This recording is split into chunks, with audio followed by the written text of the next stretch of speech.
Welcome, nami karong usapan Baliktad ko, ha? purple yam. So akong studio.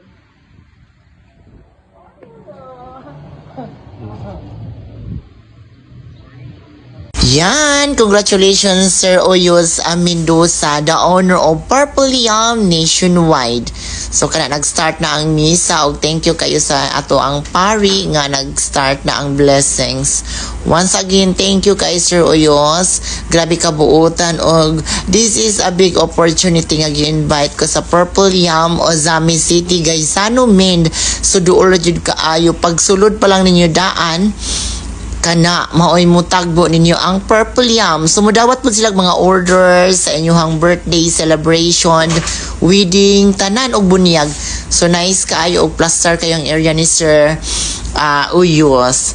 And then nagdali-dali lang siya ani kay mo flight na po siya Manila. Grabe ka busy ang event ni Sir kana kay once nga busy ta, so give bless jud siya pag-ayo.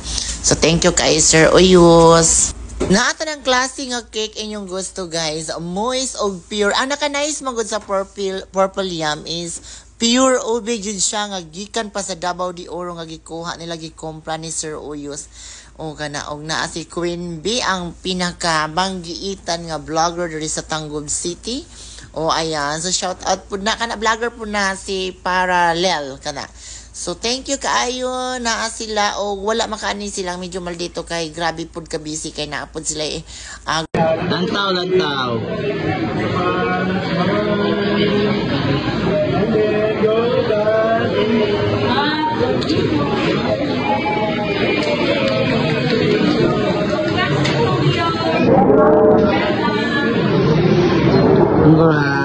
Congratulations, Sir Uyos, og naanatanan ang iyang mga napakalami jud kay nga cake sa tanan nga natilawan ako nga cake is kani jud ang the best. O kana pud kis nice. Manguni bag-o nila karon nga best seller pud nila. No kana pinaka the best ang Purple Yam jud kamahayan. Affordable kaayo og lamian o kana kay naa ni siya ga-order si Sir Oyos jud mismo ang musulat sa inyong pangalan kana so naa ra jud mahimutang sa Gaisano.